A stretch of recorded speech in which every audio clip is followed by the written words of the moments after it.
Steve Harvey walked into the grandiose, five-star restaurant, a spot known for its luxury and sophistication. His presence, as always, was commanding, yet he kept things low-key. He wasn't the type to flaunt his wealth, even though his career had made him a household name. Dressed in a simple, well-tailored suit, Steve looked every bit the professional he was, but no one would have guessed that he was about to stir up more than just the dinner plates. As Steve entered, the crystal chandeliers above sparkled, their light bouncing off the polished marble floors. The restaurant was filled with well-dressed patrons and the soft hum of conversations. He chose a table at the back, wanting to enjoy his meal without attracting attention. But before he could even sit down, a young waiter named Derek walked over. Derek had no idea who Steve was, at least, not yet. He looked Steve up and down, his eyes briefly scanning his modest attire. With an almost exaggerated sneer, Derek leaned over the table and said, "You sure you can afford to be here?" The arrogance in his voice made Steve raise an eyebrow, but he didn't flinch. The other diners, a mixture of wealthy regulars, turned their heads at the bold statement, some murmuring among themselves. "Excuse me?" Steve said calmly, his voice carrying a quiet authority that seemed to make the entire restaurant pause. Derek laughed, a short, harsh laugh. "You heard me. This place isn't exactly for people who look like they just came from a yard sale. You sure you belong here?" He folded his arms, clearly enjoying the moment. Steve, never one to get rattled easily, simply smiled. "I think I'm in the right place, but thank you for your concern." Derek rolled his eyes and shrugged. "All right, if you say so," he said dismissively, walking off to a nearby table, muttering something under his breath. Steve, however, remained unfazed, keeping his cool as he scanned the menu, choosing a dish without hesitation. The restaurant was one of the most exclusive in town. Its clientele usually consisted of celebrities, business moguls, and influencers. Derek had worked at the restaurant long enough to believe that a person's worth was reflected in the clothes they wore. And Steve, with his modest style, didn't fit the mold of the usual high rollers.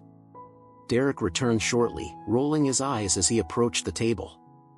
"You've decided yet?" he asked with a tone that barely concealed his irritation.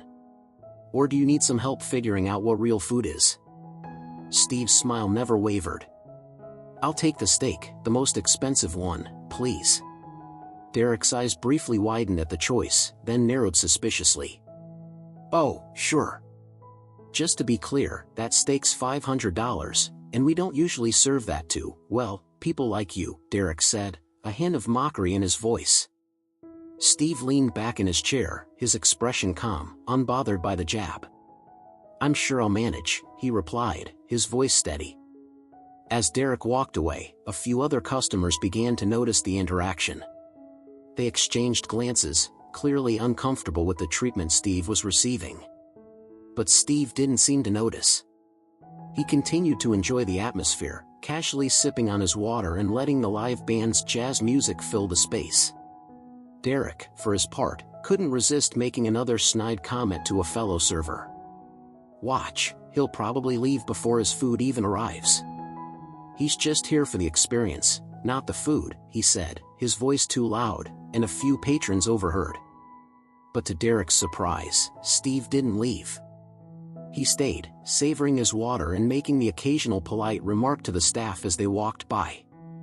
A few minutes later, Derek returned with Steve's meal, throwing the plate down onto the table with a little more force than necessary. "Here you go, steak for the regular guy," he said, his voice dripping with sarcasm. "Thanks," Steve said politely, not letting the negativity affect him. He cut into the steak, savoring each bite with the same quiet grace he always displayed in public. Meanwhile, a nearby elderly couple had noticed the tension. The husband, a man with distinguished silver hair and an air of quiet wisdom, leaned toward Steve. "Sir, I've been watching you. I want to say, your patience is impressive." Steve nodded, offering the man a warm smile. "Thank you, sir. It's not about the food or the service, it's about handling things with respect." But just as the elderly man was about to continue, Derek came over, cutting the conversation short. "Can I help you, sir?" he asked, his tone stiff and formal, but the disdain was still evident in his voice. The elderly man, unfazed, glanced at Derek. "No, thank you. I was just appreciating the man's composure." Derek didn't respond, only walked away, muttering something under his breath as he returned to the bar. Eventually, the manager, noticing the commotion, appeared at Steve's table. His eyes went wide as he recognized the man sitting there, Steve Harvey, the celebrity. "Mr. Harvey, the manager began, his voice suddenly filled with respect. "I had no idea you were here tonight. Please, allow me to make sure you're taken care of." Derek froze in place, his face draining of color as he realized who Steve really was. I didn't know, sir," Derek stammered, his arrogance vanishing in an instant. Steve, however, didn't acknowledge him. The manager, still shaking, addressed Derek firmly. "This is Mr. Harvey, one of the owners of this restaurant. I expect you to treat him with the respect he deserves, not the condescension you've shown tonight." The entire restaurant seemed to hold its breath as Derek's face turned a deep shade of red. He stuttered apologies, but Steve simply nodded, accepting the situation with grace. Steve then stood up, his voice calm but firm as he addressed the entire restaurant. This place was built on the idea that everyone should feel welcome, regardless of how they dress or where they come from. Tonight, I think we've lost sight of that. The diners sat quietly, absorbing his words. Derek, now visibly shaken, stood in the background, trying to hide his embarrassment. Steve looked around the room, his gaze meeting each person's eyes.